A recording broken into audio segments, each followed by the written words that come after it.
Well, today, starting a two-part sermon series titled Simple Church, because we're going to talk about our church, about where it's been, about where we think it's going, and where we are now. And I'm just going to try to keep that simple. I know, cheesy joke. I'm a dad. They just come out of me naturally.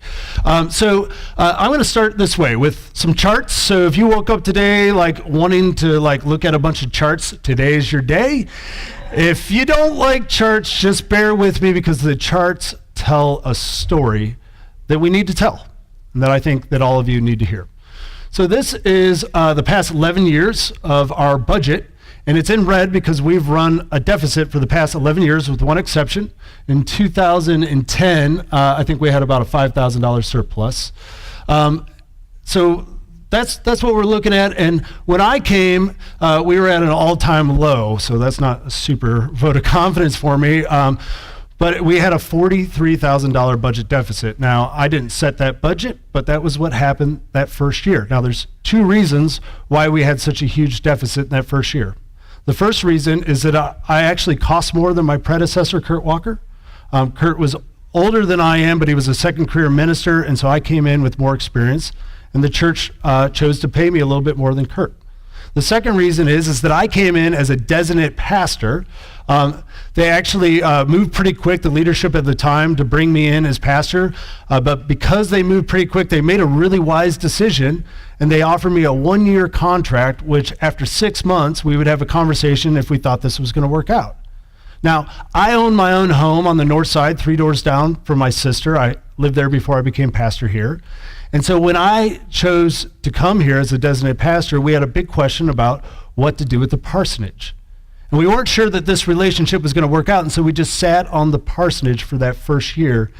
And then for a few months, we actually allowed a family that was in need to stay there. And so one of the reasons the deficit was so great was that the parsonage was just costing us money. Now we rent it, and now it's a revenue stream. So this is the past 11 years. Actually, for the past 16 years, the church has been running a budget deficit. And I think I wrote in the financial plan that we have come up short of somewhere close to $380,000 over a 16-year period, which begs the question. Go to the next one. How can the church survive with so much deficit? How are we still here if we had a $43,000 deficit one year and $20,000, and over the course of 16 years, we've had such a huge deficit? I'll answer that in a moment, but let me go back to this. This is average weekly Sunday attendance. And when Reverend Don Chrisman, who's still alive and occasionally attends here, he's awesome. When he was pastor in his last year, average attendance was 266 people. Just look around for a second. So imagine 266 people in this place. And that was the average. Don was followed by Reverend Bruce Fisher, and for some reason we're missing stats for about a 3-year period. But over the course of those 3 years, from 83 to 86, average weekly attendance went down by 50 people on a Sunday. It'd be hard to follow a pastor like Don, I'll just say that. But the reasons for that, we don't know. But what we do know is that for the next 18 years, the church entered into a period that I would name as a maintenance period. What's a maintenance period? Well, a maintenance period is when you're trying to maintain the good thing that you got. And why wouldn't you want to do that? And good things happened during this period, don't get me wrong. But it was a period of incremental decline. And here's the dangerous thing about being in a period of maintenance, is that we are well established in a season of decline before awareness of it sets in, because it's incremental and it's small. Now, this is true for churches, and this is true for individuals, because we as individuals can be in a season of decline in our own lives, a season of decline in our health, a season of decline in our marriage, a season of decline in our work life, before we even are aware of it. Because it's hard to see it in the mirror. We can point it out in others, but it's difficult to see it in ourselves. So I want to walk you through 5 characteristics of a maintenance period, and it's true for churches, and I think it's true for us as individuals.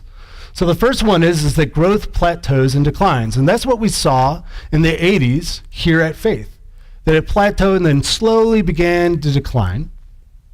And in your life, your growth can plateau or decline. You're not getting any smarter. or any wiser. Or you have declined in your generosity. You've declined in your courage. You've declined in various places in your life, right? We can begin to decline in our lives.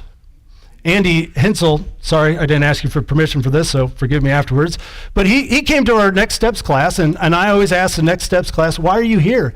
And he said, look, I just feel like I'm kind of in a plateau with my spiritual life. I stopped reading my Bible.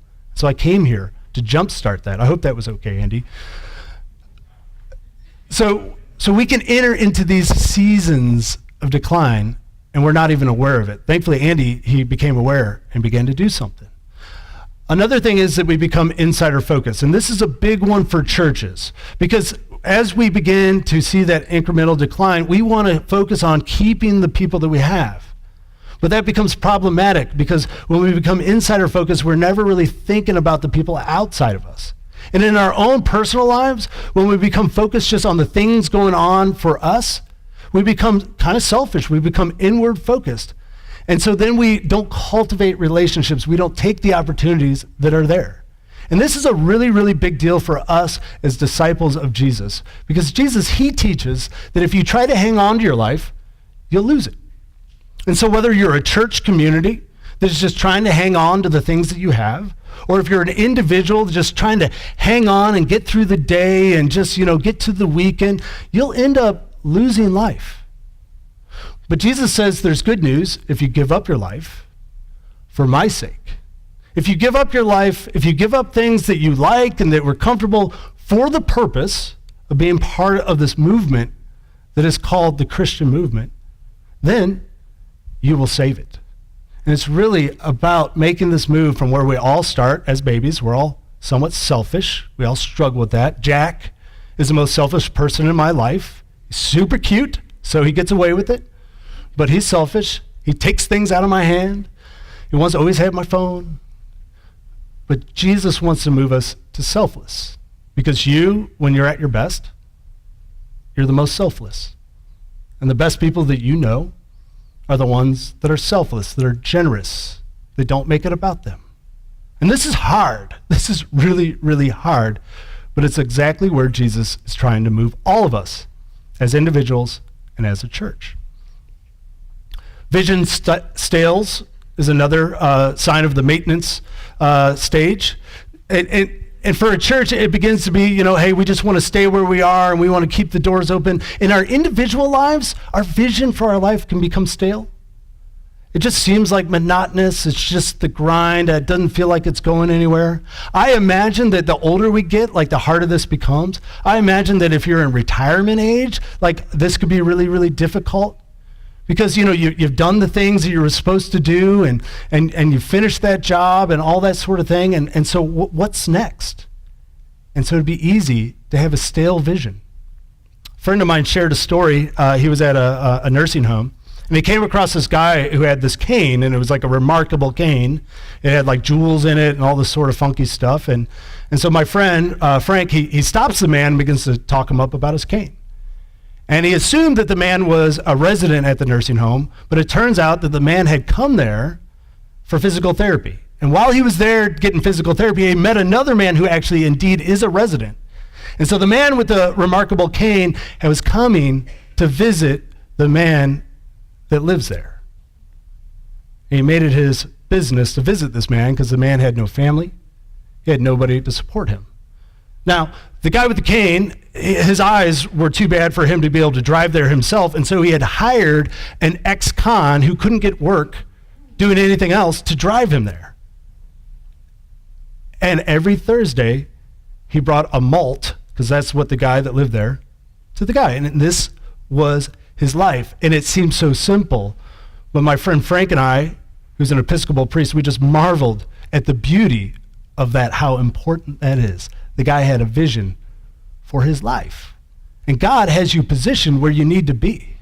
Here in this church, those of you that have been here for a long time, what we need more than anything else is for you to meet the people that are new and to share with them about this church and about what it's meant to you. There's an incredible role for everybody to play in this church, connecting with one another. That's why we have the Next Steps lunch, It's just create a simple environment where you can sit down and get to know people, because people want to be connected. There's a vision for your life, and you know that you're just maintaining if it just feels stale. Silos begin to form in churches. What happens is, like the children's ministry, they have their own budget and you better not touch it, and they don't communicate. And then the worship's over here and everybody's in their own little areas and they have their own little kind of things going on. In our own personal lives, it's like when your work life and your home life don't overlap. Or like your church life, like you're a really nice person on Sundays and then you go to work and you're a total jerk, you know? You have silos in your life. And finally, this applies mostly to churches. Churches can be financially healthy and be in a maintenance mode. That's one of the reasons why it is so difficult to identify. The money's okay, so we must be okay, but that's not necessarily true. 2002, the church called Reverend Bruce Smith, and he was not the right fit for the church. And the church began to engage in quite a bit of conflict. It became pretty unhealthy. Several people lived through it. It was very painful. And eventually the church endured a painful split. And worship was at 266 people in 1983, and it was down to 59 people by, I think it's 2005. So how can the church survive so much deficit? Well, one of the reasons is that when Reverend Bruce Smith was here, a man named Melvin Thomas gave $400,000 to the church. And from everything that I've heard, I've talked to a few people about this, that Melvin Thomas wasn't really connected with the church. He was connected through Bruce. And so there's an irony in this story that just seems rich. I'm not quite sure what to do with it. But the pastor under which the church became split, there was a gift, a seed was planted to allow us to be here today. God planted that seed long ago. Now, there was other gifts given as well in addition to this, but this was the big one. And if you stay after for the business meeting, we'll tell you how much is left. But the church has been able to endure budget deficits for quite some time because of this. Our budget deficit is getting smaller and smaller. We're heading in the right track, but we've been living through that for a while. At annual average attendance over the past 10 years, kind of up and down. It's 76 is the highest that we've seen. When Kurt Walker was here, my predecessor and friend, he started with 67 people. It jumped up to 76, plateaued around 71, 72, and then it began to slide. Somehow, he and the church lost traction with each other, and things began to slide. My first year, it was 66 people on an average Sunday, and we're trending to about 73 for this year. We've had some stretches where we saw about 80, 85 people, which felt really, really great. And then we had a couple Sundays where there was like 25 or 30 people, so we're averaging there. Now here's a question. What's going to keep us from just plummeting again? What's going to keep us from plateauing or sliding down again? Because that could happen. We could begin to lose traction with one another. We could end up in conflict. It's happened here before. It happens at churches all the time. This is real life. Or we could just plateau. We could get comfortable with where we are. We've done enough. Let's just keep it as it is. What's going to keep us from doing that? Because I think actually we're going to continue to grow. I think that God has planted us here to reach this community. And the more I learn about this community, the more I think we are well placed. And the biggest thing I think we have going for us is that we have a growing group of people who are prioritizing Jesus' mission over their personal preferences. Growing group of people who are willing to say, I don't really like that, but I will go with that because I get why we're doing that. And that is hard. That is big. That's a big thing. That's because, you come to worship because, you connect there. And then to ask to change some of that, that's hard stuff. But what would it look like if we had a group of people that say, hey, I'm willing to do anything short of sin in order to reach the community that God called us to reach? What a group of people that would be. And that's what's growing here. I truly believe that. And I've seen it. I've heard people. Next slide. And this is the mission. It's the classic thing. I mean, I'm not the first to bring this up. It's Matthew 28. It's at the end of Jesus' ministry. He says, go and make disciples of all nations. Go, leave your comfort zone, leave where you are now, and go and make disciples, teaching them to obey everything that I've commanded you. And that requires us to become more and more selfless. This is hard, but this is what it is. It's really this simple. And I think we're doing it. I really do. It's amazing. So I want to finish with 4 kinds of church people, according to Jesus in Matthew 13. And Matthew 13, Jesus begins to unleash a whole bunch of different parables. He taught in parables all the time. A parable is a made-up story to make a particular point. And in a parable, God's always in the parable, and then you're in the parable. And in the first parable that he teaches on, he talks about a farmer who starts scattering seed. And God's the farmer in this case, and he's scattering seed. And some of the seed, it lands on the path. And the birds come, and they eat up the seed right away. Some of the seed, it lands in the rocky soil. And it sprouts up really quick, but when the sun comes out, it scorches those plants, and they quickly wither because they do not have deep roots. Some of the seed, it lands among the thorns, and the thorns just choke out the plants, and they can't grow. But some of the seed, Jesus says, some of it lands in the good soil. And there's a yield, 100 to 1 in one case, 60 to 1 in another case, 30 to 1 in another case. So the question is, what kind of church people are you? Are you a path person? Are you a rock person? Are you a thorn person? Or are you good soil? Now, if you're not quite sure how to make this decision, neither were Jesus' disciples. They were like, what? And so Jesus, as often, he pulls them aside to explain what he meant by this parable. Here's what he said. Whenever people hear the word about the kingdom and don't understand it, the word about God coming to us through the incarnation, he doesn't wait for us to come to him. He comes to us in our form on a level that we can relate to. And he comes with an amazing grace, not judging us, but coming to love us. When people hear the word about the kingdom and don't understand it, the evil one comes and carries off what was planted in your hearts. This gospel was already in your hearts, but it is possible for the evil one to take it out. These are the people that are on the path. They're the ones that just don't get it. They don't understand the gospel. They haven't learned enough. They haven't opened their hearts enough. And so quickly, it's taken away. As for the seed that was spread on the rocky ground, this refers to people who hear the word and immediately receive it joyfully. And that's great. We've experienced some of that here. But because they have no roots, because they haven't studied, they haven't made connections, they haven't adopted a personal prayer life or a personal Bible study into their practice, they don't have any roots. And so they last only for a little while.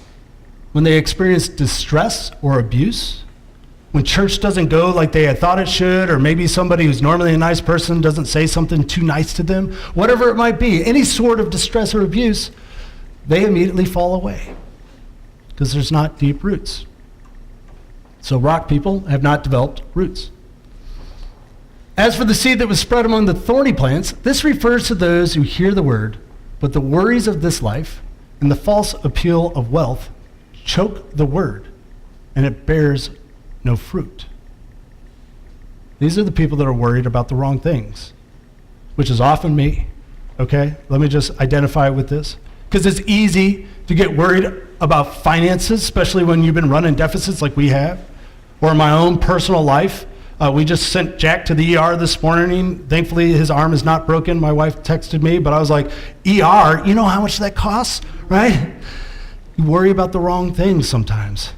It's easy to do so. That will choke out the gospel, Jesus says.